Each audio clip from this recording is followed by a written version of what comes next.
بنی سعد میں بکریاں چرانے لگے۔ پھر جب مکہ معظمہ آئے تو وہاں بھی چند قیرات کے عوض اہل مکہ کی بکریاں چرائیں۔ قیرات 1 دینار کا 20واں یا 24واں حصہ ہوتا ہے، جس کی قیمت اس زمانے میں بمشکل 80-90 روپے سمجھ لیں۔ کم عمری میں بکریاں چرانا انبیاء کی سنت ہے۔ ایک بار عہد نبوت میں آپ نے فرمایا، کوئی بھی نبی نہیں گزرا مگر اس نے بکریاں ضرور چرائیں۔ پھر جب آپ جوان ہو گئے تو تجارت شروع کی۔ بعض روایات کی روح سے آپ صائب بن ابی صائب کے ساتھ مل کر تجارت کرتے تھے۔ آپ تجارت میں بہترین ساتھی تھے، لین دین کے معاملے میں لڑتے جھگڑتے تھے، نہ بحث کرتے تھے۔ تمام معاملات میں آپ حد درجے امانت دار، سچے اور پرہیزگار مشہور تھے۔ زندگی کے سبھی میدانوں میں آپ کا یہی طریقہ تھا۔ اسی بنا پر آپ کا لقب ہی امین مشہور ہو گیا تھا۔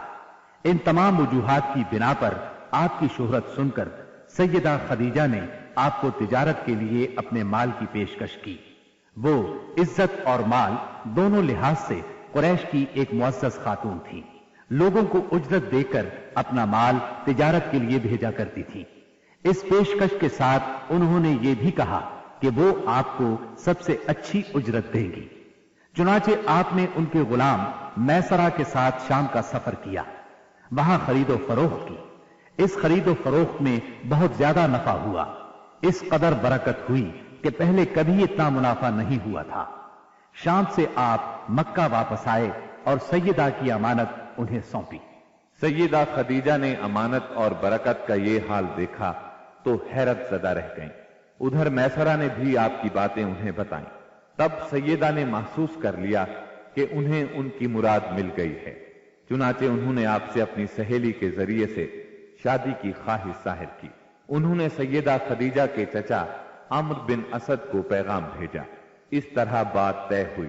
نکاح کا خطبہ ابو طالب نے پڑھا، اس میں اللہ کی حمد و ثنا کی، پھر آپ کے فضل و شرف کا ذکر کیا۔ اس کے بعد ایجاب و قبول کے الفاظ کہے اور مہر بیان کیا۔ یہ ملک شام کے سفر سے واپسی کے 2 مہینے اور چند دن بعد کی بات ہے۔ اس وقت آپ کی عمر 25 سال تھی اور سیدہ خدیجہ کی عمر 40 سال تھی۔ ان کی عمر کے بارے میں کچھ اور قول بھی ہیں، لیکن مشہور قول 40 ہی کا ہے۔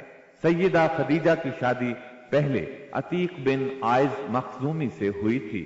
وہ انتقال کر گیا تو ابو حالہ تیمی سے ہوئی۔ اس سے ایک بچہ بھی ہوا، مگر پھر ابو حالہ بھی فوت ہو گیا۔ اس کے بعد بڑے بڑے سرداران قریش نے شادی کا پیغام دیا، مگر سیدہ خدیجہ راضی نہ ہوئی، یہاں تک کہ اللہ تعالیٰ نے انہیں آپ کی طرف مائل کر دیا، اور اس طرح سیدہ کو آپ صلی اللہ علیہ وسلم کی زوجیت کا شرف حاصل ہوا۔ سیدہ خدیجہ نبی صلی اللہ علیہ وسلم کی پہلی بیوی تھی۔ ان کے جیتے جی آپ نے کسی اور سے شادی نہ کی۔ آپ کی تمام اولاد بھی انہی سے ہوئی، صرف ابراہیم ماریہ قبطیہ سے ہوئے۔ آپ کی اولاد کے نام یہ ہیں: پہلے قاسم پیدا ہوئے، پھر زینب، پھر رقیہ، پھر ام کلثوم، پھر فاطمہ، پھر عبداللہ۔ بعض مورخوں نے تعداد اولاد اور اولاد کی ترتیب اس سے مختلف بھی لکھی ہے۔ آپ صلی اللہ علیہ وسلم کے تمام لڑکے بچپن میں فوت ہو گئے، البتہ تمام بچیوں نے عہد نبوت کو پایا، اسلام لائی اور ہجرت بھی کی، اور سب کی سب آپ کی زندگی ہی میں صرف سیدہ فاطمہ آپ کے 6 ماہ بعد فوت ہوئی۔ آپ کی عمر کا 35واں سال تھا کہ ایک زوردار سیلاب آیا، اس سے خانہ کعبہ کی دیواریں پھٹ گئیں۔ ایک بار پہلے آگ بھی لگی تھی، اس لیے آگ کی وجہ سے دیواریں کمزور ہو چکی تھیں۔ اب قریش نے فیصلہ کیا کہ خانہ کعبہ کی نئے سرے سے تعمیر کی جائے۔ اس موقع پر انہوں نے فیصلہ کیا کہ اس تعمیر میں صرف حلال مال ہی خرچ کریں گے، چنانچہ رنڈی کی اجرت، سود کی دولت اور کسی کا ناحق لیا ہوا مال اس میں استعمال نہیں کریں گے۔ انہیں خانہ کعبہ گراتے ہوئے ڈر بھی لگ رہا تھا کہ کہیں اللہ کا عذاب نہ ٹوٹ پڑے۔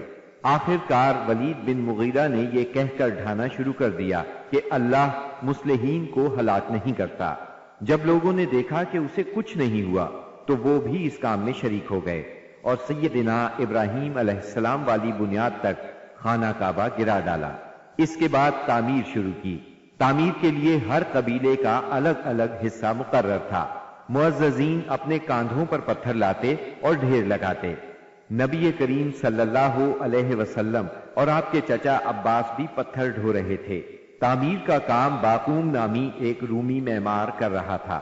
مال چونکہ اس قدر جمع نہ ہو سکا تھا کہ سیدنا ابراہیم علیہ السلام والی بنیادوں پر تعمیر مکمل کی جا سکتی، اس لیے شمال کی طرف سے قریباً 6 ہاتھ چھوڑ کر اس پر ایک چھوٹی سی دیوار اٹھا دی گئی تاکہ علامت باقی رہے کہ یہ بھی خانہ کعبہ کا حصہ ہے۔ اس کو ہجر اور حتین کہتے ہیں۔ جب دیوار حجر اسود تک اٹھ گئی تو ہر سردار نے چاہا حجر اسود کو اس کی جگہ رکھنے کا شرف اسے حاصل ہو۔ اس پر سخت جھگڑا اٹھ کھڑا ہوا جو 4-5 روز تک جاری رہا۔ کسی طرح فیصلہ نہ ہو پایا کہ حجر اسود کون رکھے گا، اور قریب تھا کہ حرم میں خون ریزی ہو جائے۔ یہ تو محمد ہیں جو کہ امین ہیں، ہم ان سے راضی ہیں۔ پھر آپ ان کے نزدیک پہنچے تو آپ کو تفصیل سنائی گئی۔ آپ نے اس مسئلے کا حل یہ نکالا کہ ایک چادر لی، اس میں حجر اسود کو رکھا اور سب سرداروں سے کہا اس چادر کو سب لوگ کناروں سے پکڑ کر اٹھائیں۔ سب نے ایسا ہی کیا۔ جب چادر حجر اسود کی جگہ پہنچ گئی تو آپ نے اپنے مبارک ہاتھوں سے حجر اسود کو اس کی جگہ پر رکھ دیا۔ یہ اس قدر عمدہ فیصلہ تھا کہ سب خوش ہو گئے۔ نبی کریم صلی اللہ علیہ وسلم بچپن ہی سے عقل سلیم کے مالک تھے، پاک دامن تھے، بھرپور قوت کے مالک تھے۔ جوانی اور پختگی کا زمانہ آیا تو آپ کی خوبیاں اور زیادہ نکھر کر سامنے آئیں۔ آپ درست سوچ، صحیح نظر، بہترین اخلاق اور عمدہ عادات کا سب سے بلند نمونہ تھے۔ سچائی اور امانت، صبر و شکر، حیا اور وفا، خیر خواہی اور تواضع سبھی میں ممتاز تھے۔ بھلائی اور احسان میں آپ کا کوئی ثانی نہیں تھا۔ ابو طالب نے کیا خوب کہا ہے، وہ گورے مکھڑے والا جس کی برکت سے ابر رحمت برستا ہے، وہ یتیموں کا سہارا اور بیواؤں کا نگہبان ہے۔ آپ بہت صلہ رحمی کرنے والے تھے، لوگوں کا بوجھ اپنے سر لیتے تھے۔ کنگال کی ایسی مدد فرماتے کہ مالدار ہو جاتا یا روزگار سے لگ جاتا، مہمان کی مہمانی کرتے اور مصیبت کے مارے ہوں سے تعاون فرماتے۔ اللہ تعالیٰ نے آپ کی حفاظت اور نگہبانی کا خاص انتظام فرمایا تھا، اور قوم کے اندر پھیلی ہوئی خرافات اور برائیوں کے خلاف آپ کے دل میں نفرت ڈال دی تھی۔ چنانچہ آپ بتوں کی عید پر حاضر ہوتے، نہ شرک کے میلوں میں جاتے، اور نہ آپ آستانوں یا غیر اللہ کے نام پر ذبح کیا ہوا جانور کھاتے، نہ بتوں ہی کو چھوتے، اور نہ ان سے تقرب حاصل کرتے تھے۔ لات اور عزا کی قسم تو سننا بھی گوارا نہ فرماتے۔ شراب نوشی اور کھیل کود کی مجلسوں سے آپ انتہائی دور تھے۔ ایسی کسی مجلس میں آپ نے کبھی شرکت نہ فرمائی، جبکہ یہی مجلس جوانوں کی تفریح اور دوستوں سے ملاقات کے مقامات تھی۔ اللہ نے آپ کو خلوت پسندی عطا فرمائی تھی۔ عربوں کی جہالت اور گناہ آلود زندگی نے آپ کو افسردہ اور غمگین بنا دیا تھا۔ آپ اپنے اطراف میں پھیلی ہوئی انسانی اجتماعی زندگی کا مشاہدہ فرماتے تو آپ کو یہ محسوس کر کے دکھ ہوتا کہ ایک اللہ کی عبادت کا تصور دینے والے دین کو وہ لوگ بالکل بھول چکے تھے، اس دین کو جو ان کے جد امجد سیدنا ابراہیم علیہ السلام کا دین تھا، اسے بالکل فراموش کر چکے تھے۔